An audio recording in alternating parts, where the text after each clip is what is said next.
Good morning students. इस video के माध्यम से हम लोग आर्टिकल राइटिंग के विषय में जानकारी प्राप्त करेंगे। आर्टिकल राइटिंग क्या होता है, कितने प्रकार का होता है, इसके क्या क्या अंग होते हैं, इसे लिखते समय क्या क्या सावधानियां बरतनी चाहिए, इसके संबंध में पहले वाले video part number 1 part number 2 में विस्तृत रूप से समझाया गया। आप उन्हें देखें और समझें कि किस प्रकार से आर्टिकल राइटिंग अच्छी तरह से किया जा सकता है। और फिर भी अगर कोई बात समझ में नहीं आती है तो दिए गए नंबर पर कॉल करके अपनी समस्या का समाधान करा सकते हैं। इसके लिए सबसे आवश्यक यह है कि जितना ही अधिक आप एक्सरसाइज करेंगे उतना ही अधिक आप आर्टिकल राइटिंग के अंतर्गत सक्षम होते चले जाएंगे। किसी भी चीज के लिए आवश्यक होता है कि अधिक से अधिक अभ्यास किया जाए, तभी उसमें सफलता प्राप्त की जा सकती है। आर्टिकल राइटिंग एक संक्षिप्त लेख होता है, भावपूर्ण लेख होता है, जो किसी घटना, दुर्घटना इत्यादि पर, किसी कहानी का वर्णन, किसी मेले का वर्णन, किसी ऐतिहासिक स्थल का वर्णन इत्यादि पर लिखा जाता है और जो समाचार पत्रों, पत्रिकाओं में प्रकाशित करने के लिए दिया जाता है कि जिससे आदमी उसके विषय में जागरूक हो सके, कुछ विचार बना सके। और यह तभी संभव है जब अधिक से अधिक आप अध्ययन करें। यहां पर उसका एक उदाहरण प्रस्तुत किया गया है। सीधे हम उदाहरण पा रहे हैं। जो पहले दिया गया है विषय वस्तु, यदि क्वेश्चन में जो दिया गया उसको सावधानी पूर्वक पढ़िए कि उसमें क्या मांग रहा है, किस विषय वस्तु पर आपसे लिखने को कह रहा है, और तब क्रमबद्ध तरीके से सूचनाएं कलेक्ट करके और उस पर आप अपना आर्टिकल लिखिए। जैसे there are still many so communities, आज भी बहुत सारे समुदाय हैं। कम्युनिटीज समुदाय। There are still many communities in India, Bharat में आज भी बहुत ऐसे समुदाय हैं which do not welcome the birth of a girl child, जो किसी बच्ची के जन्म का स्वागत नहीं करते। which do not welcome, जो स्वागत नहीं करते हैं the birth of a girl, किसी लड़की की पैदाइशी पर स्वागत नहीं करते, खुशियां नहीं मनाते। Right an article giving views on this, इस पर दृष्टिकोण प्रस्तुत करते हुए आप एक लेख लिखें, यानी इस पर आप अपना दृष्टिकोण प्रस्तुत करते हुए एक लेख लिखिए। एक शीर्षक बनाया, हेडिंग बनाया, ए गर्ल चाइल्ड या the birth of a girl child. इसको ऐसे भी कर सकते हैं, आकर्षक होना चाहिए, the birth of a girl child. उसके बाद आर्टिकल लिखना शुरू करते हैं। We are citizens of free India, हम लोग स्वतंत्र भारत के नागरिक हैं। We are citizens of free India, हम स्वतंत्र भारत के नागरिक हैं। We boast of equal right, हम डींग हाँकते हैं, सेखी बगाड़ते हैं समान अधिकारों की। वी बोस्ट, हम सेखी बघाड़ते हैं, बहस करते हैं क्या, आप equal right for man and women. हम भारतवर्ष में यह बहस करते हैं, गर्व करते हैं, डींग हाँकते हैं कि स्त्री और पुरुषों को समान अधिकार मिला हुआ है। But the facts are far from reality, लेकिन वास्तविकता, तथ्य जो है वास्तविकता से बहुत दूर है। But the facts are far from reality, लेकिन यह तथ्य यानी समानता, पुरुष और स्त्री के बीच समानता जो भारतवर्ष में है, यह वास्तविकता से बहुत दूर है। इवन टुडे, आज भी, we have many communities in India, आज भी भारतवर्ष में ऐसे बहुत सारे समुदाय हैं। Even today we have many communities in India, यहां तक कि आज भी भारत में बहुत सारे ऐसे समुदाय हैं which do not welcome the birth of a girl child, जो किसी बच्ची के पैदाइशी का स्वागत नहीं करते हैं। इवन टूडे आज भी we have many communities in India, Bharatvarsh के अंतर्गत बहुत सारे ऐसे समुदाय हैं which do not welcome the birth of girl child, जो किसी बच्ची के जन्म का स्वागत नहीं करते। दे वियर सैड फेसेस, वह मुंह लटका लेते हैं, चेहरा उदास कर लेते हैं। They wear sad faces at the birth of a girl child, और वह एक बच्ची के जन्म पर अपना चेहरा उदास बना लेते हैं while the birth of a boy child. लेकिन अगर बच्चा की पैदाइशी हुई, लड़के की पैदाइशी हुई है, is welcomed with great Joy, तो बड़ी खुशी के साथ उनका स्वागत किया जाता है।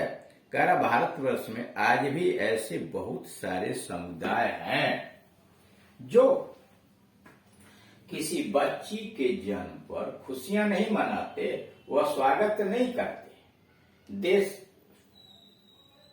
Wear sad faces on the birth of girl child, वो बच्ची के जन्म पर चेहरा उदास कर लेते हैं while birth of a boy child. लेकिन अगर वही किसी लड़के का जन्म हुआ है, is welcomed with great Joy, तो बड़ी खुशी के साथ उसका स्वागत किया जाता है। They consider the girl child to be a burden, लोग लड़की के जन्म को एक बोझ समझते हैं। They consider the girl child to be a burden on their family, वे अपने लड़की की पैदाइशी को ये अपने परिवार पर बोझ समझते हैं। फॉर्मरली, पहले के समय में, फॉर्मरली पहले के समय में वुमन वाज सब्जेक्टेड, स्त्रियों को शिकार बनाया जाता था, दुख का शिकार बनाया जाता, टू क्रूएल्टी, निर्दयता। फॉर्मरली पहले के समय में woman was subjected to cruelty, स्त्रियों के ऊपर निर्दयता का व्यवहार किया जाता था, अत्याचार किया जाता था। फ्रॉम बर्थ टू डेथ, जन्म से लेकर मौत तक। पहले के समय पर में स्त्रियों के ऊपर जन्म से लेकर मौत तक क्रूरता की जाती थी, अत्याचार किए जाते थे। बट नाउ, लेकिन आज के जमाने में this cruelty begins from the mother's womb, लेकिन आज के जमाने में दिस क्रूएल्टी, ये जो निर्दयता बिगिन शुरू हो जाती है फ्रॉम द मदर्स वूम्ब, गर्भ। लेकिन आज तो यह निर्दयता मां के गर्भ से ही शुरू कर दिया जाता है। But now this cruelty begins from the mother's womb, लेकिन आज यह निर्दयता मां के गर्भ से ही शुरू हो जाता है। Those well who do such immoral acts, वे लोग जो इस अनैतिक कार्य को करते हैं, वे लोग who do such immoral act, जो इस अनैतिक कार्य को करते हैं, शुड रिमेम्बर, उन्हें याद रखना चाहिए, दैट विदाउट वुमन, के बिना किसी स्त्री के the human race can not continue, मानव जाति टू लिव, बरकरार नहीं रह सकती। दोज, वे लोग who do such immoral acts, वे लोग जो ऐसे अनैतिक कार्य में सम्मिलित हैं, अनैतिक कार्य करते हैं, शुड रिमेम्बर, उन्हें यह बात याद रखनी चाहिए, दैट विदाउट वुमन, बिना स्त्रियों के the human race can not continue to live, मानव जाति बरकरार नहीं रह सकती। The only way to save our society from this doom, कारा इस विनाश से, सर्वनाश से, दिस डूम सर्वनाश। The only way to save our society from this doom, इस सर्वनाश से समाज को बचाए रखने का एक ही तरीका है, the only way to save our society from this doom, इस सर्वनाश से समाज को बचाए रखने का बस एक तरीका है, doom is the proper care of girls, कि लड़कियों की उचित देखभाल की जाए, the proper care of girls. We should educate them, हमें उन्हें शिक्षित करना चाहिए। We should educate them as well as their parents, हमें उन्हें तथा उनके माता पिता को शिक्षित करना चाहिए। We should educate the parents, हमें माता पिता को शिक्षित करना चाहिए। टू रियलाइज, यह समझ पैदा करने के लिए, that girls are as much their wealth, उन्हें हमें शिक्षित करना चाहिए। We should educate them as well as their parents, हमें उन्हें और उनके माता पिता को यह शिक्षित करना चाहिए। We should educate the parents, हमें माता पिता को शिक्षित करना चाहिए। To realise that girls are as much their wealth as their son, की लड़कियां उनके लिए उसी प्रकार की संपत्ति हैं जैसे पुत्र हैं। Girls are proved that they are no less than boys, लड़कियों ने सिद्ध कर दिया है, girls have proved that they are no less than boys, लड़कियों ने सिद्ध कर दिया कि वो लड़कों से कम नहीं है। In any field of life, जीवन के किसी भी क्षेत्र में वह लड़कों से कम नहीं है। We should feel proud of them, हमें उनके ऊपर गर्व महसूस करनी चाहिए। We should feel proud of them, हमें लड़कियों के ऊपर गर्व करना चाहिए। That from a state of neglect, कि उपेक्षा की अवस्था से they have jumped to a position of prominence, उपेक्षा की अवस्था से उन लोगों ने प्रमुखता के पद पर उछाल लगा लिया, जंप कर लिया, कूद गई हैं। We should feel proud of them, हमें लड़कियों पर गर्व करना चाहिए। That from a state of neglect, उपेक्षा की अवस्था से they have jump to a position of prominence, वो प्रमुखता के पद पर उछल गई हैं, पहुंच गई हैं।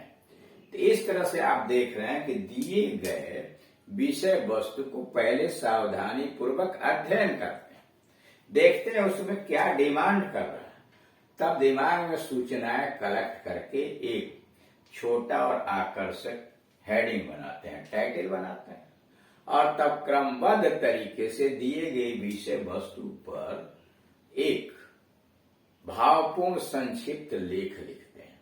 और यह काम तभी संभव होगा जब हम अधिक से अधिक एक्सरसाइज करें, वीडियोज देखें, पढ़ें, तो हमें अनुभव प्राप्त होगा, शब्दकोश का ज्ञान होगा, वाक्य की रचना ज्ञान, लिखने का तरीका आएगा और हम इसमें सफल हो जाएंगे। जितना ही अधिक हम अभ्यास करेंगे उतना ही कुशल होते चले जाएंगे। Thank you.